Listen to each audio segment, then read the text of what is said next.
horse that I think can win is Two Phils. I like the closing speed. I'm not a horse guy like you are, but I've read a couple of articles on him, and he seems like a guy that, or a horse that if he's there late, he's got the closing speed. Am I wrong? Should Two Phils not be in my trifecta either? I actually like. I mean, I don't want to talk you out of any horse. So if you like Forte, by all means, use him. He's just not a horse that I'm into. I have said this before about Two Phils. I think this horse is very dangerous in this race, and I think if he wins this race, and it's going to be hard for him, but I think if he wins the Kentucky Derby, we have a potential Triple Crown champion because he's really built for the Belmont.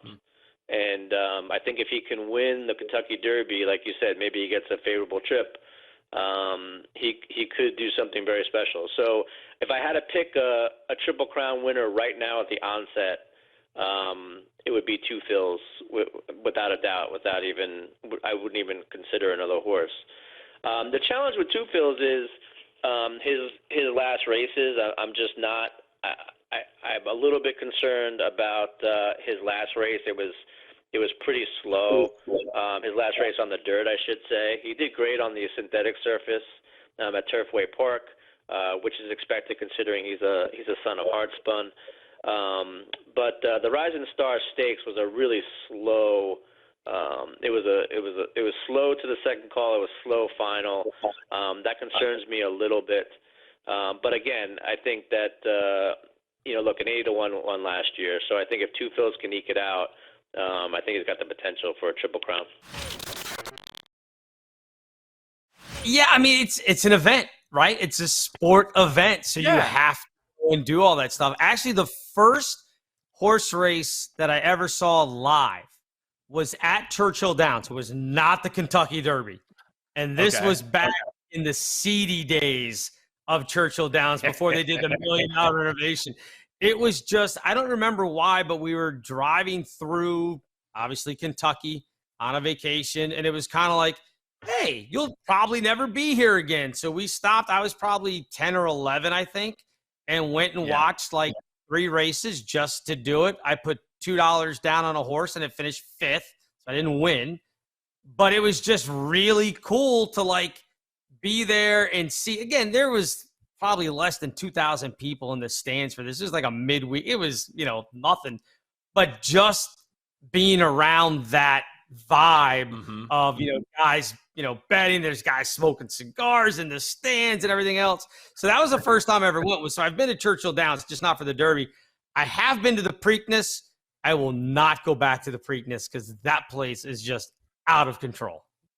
Oh my God, that's just one. It's not even it is a Triple Crown race, but it's more of just like one ridiculous party. The one horse racing memory, the first horse racing memory I have is I was a kid at Ruidoso Downs in New Mexico.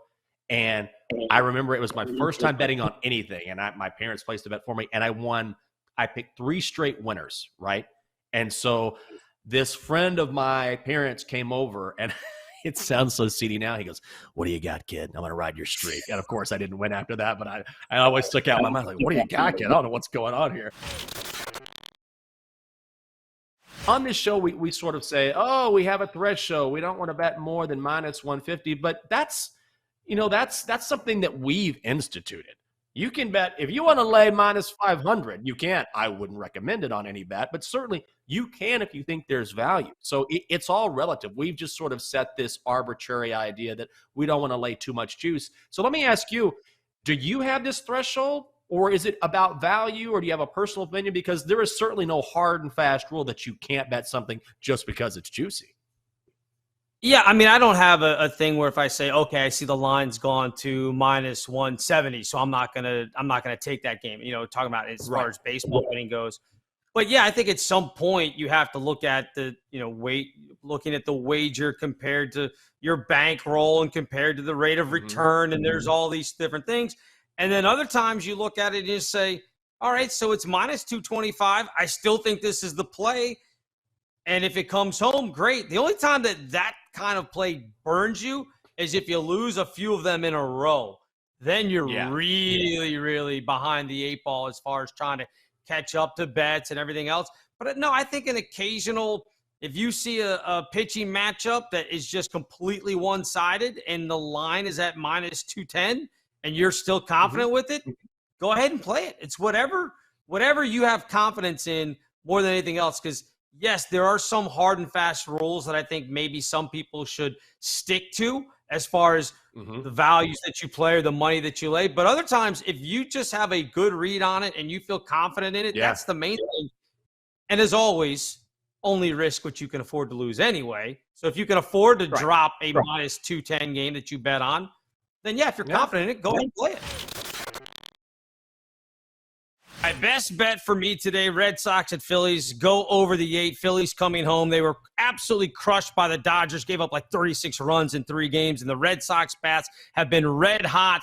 Zach Wheeler for the Phillies going tonight. He's been pretty good, but he's never faced a lefty-heavy lineup like the Red Sox have. Verdugo, Yoshida, Devers, Casas, Duran.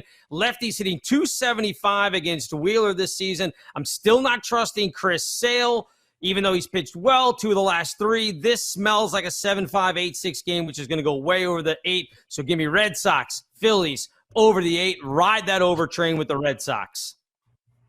Love that. All right. It's been a while. I need a winner. And so to do that, I got to bring in Run Line Jenkins.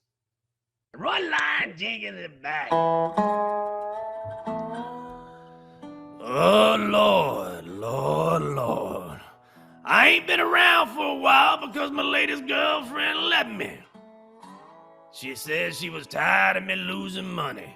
She said, Run Line, you don't take me to dinner no more. You don't treat me like your lady. And I said, baby, the only lady I love is Lady Luck.